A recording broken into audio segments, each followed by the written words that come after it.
We are back live. We're going to be talking in this hour and the next about the Internet's creator, and no, it's not Al Gore.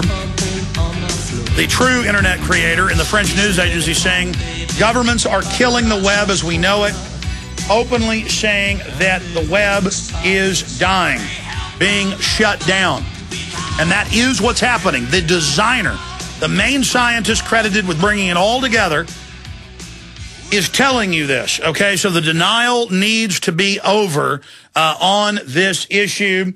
We're going to get into the huge fact that at least 500 vans with high-powered radiation are violating your Fourth Amendment and hitting you with radiation, scanning your house while you're in it.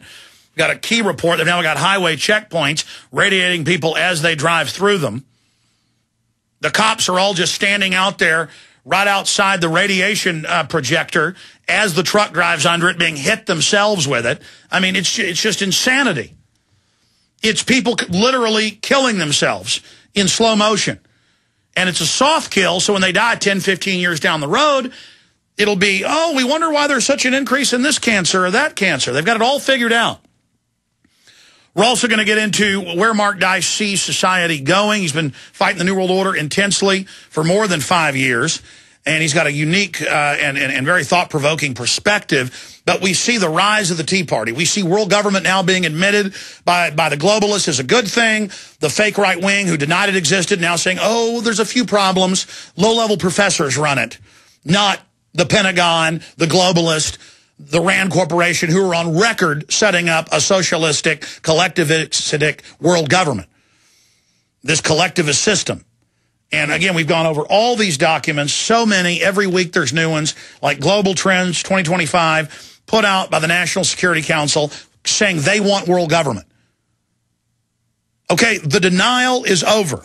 And in this world government, the goal is to set up a control grid and then soft kill you. But people are waking up to GMO, so the government's trying to pass laws that you can't label if something's non-GMO. They're not going to let you know if salmon's cross species with insect genes and eel genes and rabbit genes. They're trying to pass laws, you know, where you can't videotape police, but that's being overturned. Humanity is fighting back. For all the bad things that are happening, a lot of good is happening as well. Mark Dice from The Resistance, good to have you on with us. Well, you know, I wish I wouldn't have to do this, but unfortunately I have a big mouth, and this is just something I have to do. People always say to me, well, you know, do you really believe what you're doing? Why are you doing this? Of course I do. I mean, I can't not do this. I'm an angry guy. This is the stuff that I talk about amongst my friends, and this is the platform that we use to find like-minded people to come together. And people say, oh, are we really doing any good? We are doing good. Look at the things that we've changed. Look at the things that we've stopped or minimized. And also there's a micro change as well, because when you become aware of these issues, you change. And you might not even see the change globally, but you yourself change. Your life changes, your family, your relationships, your finances. Your whole priority changes. So you yourself are then pulled out of the system and in a sense, saved from it. So I think we're doing a lot of work, and I think that we need to continue. But there's some really horrific stuff happening and coming down the line. And I think George Orwell predicted it perfectly in his 1949 book, 1984. And it's just quite scary how the ignorance of the population, the social structure, the control of information, the perpetual state of war. That's right. He talks in the book about if we could ever get the general public, the lower classes, the proles, who were 90% of the public in that fictional system, but it was based off what he saw in the Soviet Union and what was developing in East Germany. If you could ever get the general public to not care about sports and lottery tickets, you could get, the proles to have endless calculations and mathematics about the supposed lottery, but you couldn't get them to notice that Big Brother said they'd always been at war with East Asia, and the next day they say they've never been at war with East Asia. He said, why won't they stand up? Why won't they wake up? And now here we are. Now here we are, Mark. To quote him, he says here, quote, heavy physical labor, care of the home and children, petty quarrels with neighbors, films, football, beer, and above all gambling filled the horizons of their minds. To keep them in control was not difficult.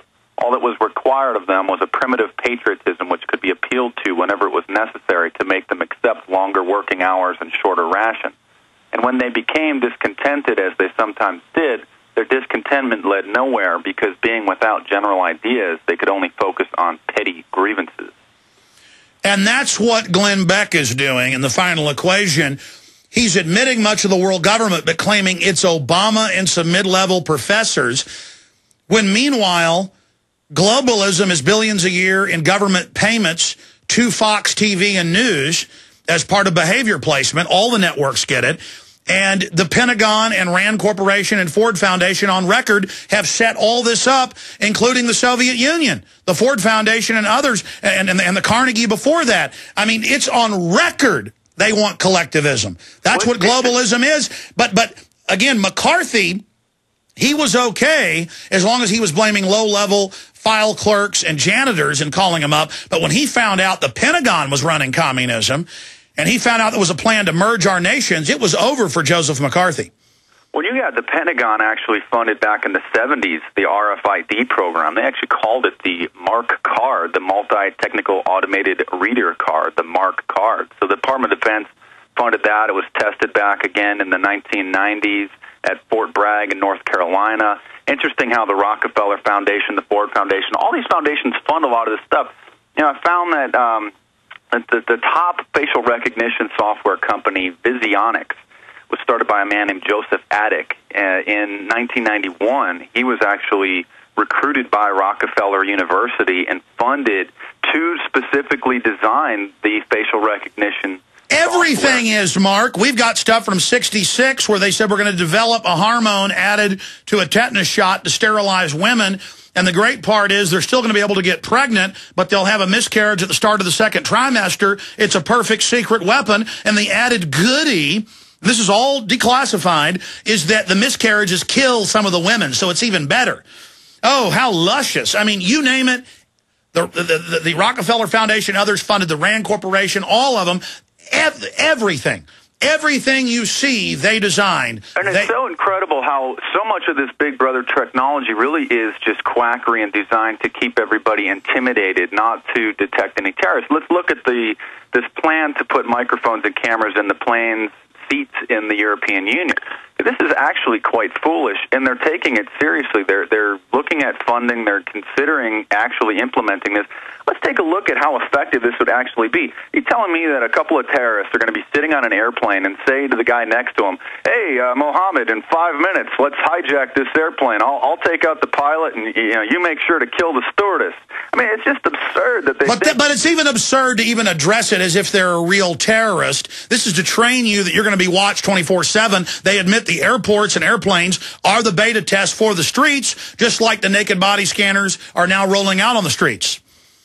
You might be aware of this. Some of the listeners might be aware of this. There's a program that's been in testing since 2006 in Holland. They may actually implement it in London for the 2012 Olympics, where the cameras are not only now going to watch you, they're going to listen to you and record conversations from 100 yards away and analyze the speech to determine if somebody's being hostile.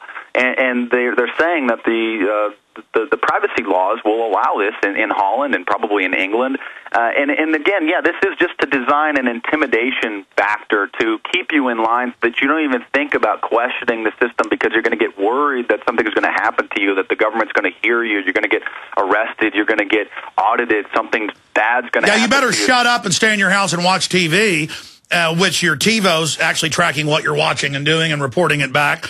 But actually, 3 years ago, all over England, they put up cameras that have a mean-looking face on them with a TV screen that when you talk too loud or do something, it screams orders at you. So the actual telescreen, and as you know, 6 years ago, they put up posters all over London with an all-seeing eye saying, "Safe under the eye of Big Brother." So they're coming out and saying 1984 is good. Yeah, remember there's a 1993 film, Demolition Man, with Sylvester Stallone, and there were these devices listening all over, and if somebody were to say a bad word, the device would hear them and actually charge them a fine. And we're actually coming to that. And again, it's fascinating to see how George Orwell predicted all this. I want to throw another quote out there from him, again, from his 1949 book. This book was written before VCRs, microwaves, color television, but yet he foresaw Quote, the telescreen received and transmitted simultaneously any sound that Winston made above the level of a whisper would be picked up by it. Moreover, so long as he remained within the field of vision within the metal plaque commanded, he could be seen as well as heard. You had to live, did live, from habit that became instinct, in the assumption that every sound you made was overheard, and except in darkness, every moment scrutinized. And now, I don't have computers in my bedroom. I have to turn my iPhone off and put it away. And because I'm aware of the total surveillance, I'm already living like Winston Smith. I mean, do you ever catch yourself doing that, Mark? I have a piece of black tape taped over the camera on my laptop, and I had this up there before this case broke of the students being spied on by their school. And I had friends of mine laugh at me, and they say, oh, hell, the government's going to be watching you. And then I emailed them the article of the school that was spying on the students on their laptops when they were at home. And the judge ruled that's okay. There were tens of thousands of videos and images of them dressing, undressing, showering, and it all broke because a kid was eating Skittles, and the school called him in and said, we saw you taking drugs. They were watching them in their bedrooms, and they even released on the news images of teenagers asleep in their beds, and the government said, it's good. It's good. There's some very disturbing GPS systems coming out. Actually, one of them is already on the market now to start training the little kids when they're 3, 4, 5 years old that this is how society is. You're constantly watched. Mom and Dad constantly listen to you. You might have seen this. There's a device called the Amber Alert GPS Yeah. system. Stay there. Meanwhile, DynCorp kidnaps literally hundreds of thousands of men, women, and children. It's in the Chicago Tribune. Nobody gets in trouble.